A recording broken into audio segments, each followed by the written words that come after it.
Hello and welcome back to my new video.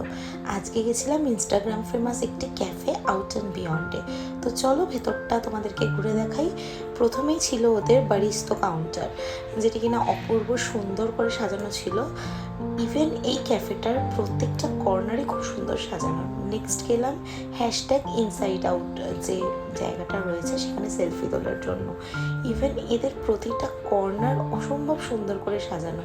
এই মিররটা দেখো কি সুন্দর, ঠিক তারপরেই বেশ কাঠের জিনিস দিয়ে প্রতিটা কর্নারই অসম্ভব সুন্দর করে সাজিয়েছে।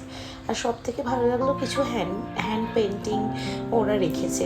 এই বহু টেবিলটাও দেখো কতটা সুন্দর। তো চলো এবার বসা যাক আর তার সাথে দেওয়া যাক অর্ডার, আর দেখি খাবারের কোয়ান্টিটি কেমন। তো প্রথমেই আমরা অর্ডার দিয়েছিলাম ফিশ অ্যান্ড চিপস, আর সাথে নিয়েছিলাম কোক। চিপস নিয়ে আর কী বা বলবো, ফ্রেঞ্চ ফ্রাই যেরকম খেতে হয়, বাট মাছটা আমার ভেটকি মনে হয়নি, আমার তেতো লেগেছে। আর মেন কোর্সে নিয়েছিলাম এই কটেজ চিজ প্ল্যাটারটা, যেটা অসাধারণ দুর্দান্ত খেতে ছিল, বাট প্রাইসটা অনেকটা হাই। আর ডেজার্টে নিয়েছিলাম চিজ কেক, যেটা আমার আরও কোয়ালিটি মনে হয়েছিল দিতে পারে। তো চলো এখানে ভিডিওটা এন্ড করছি, দেখা হচ্ছে অন্য একটি ভিডিওতে। টুডলস।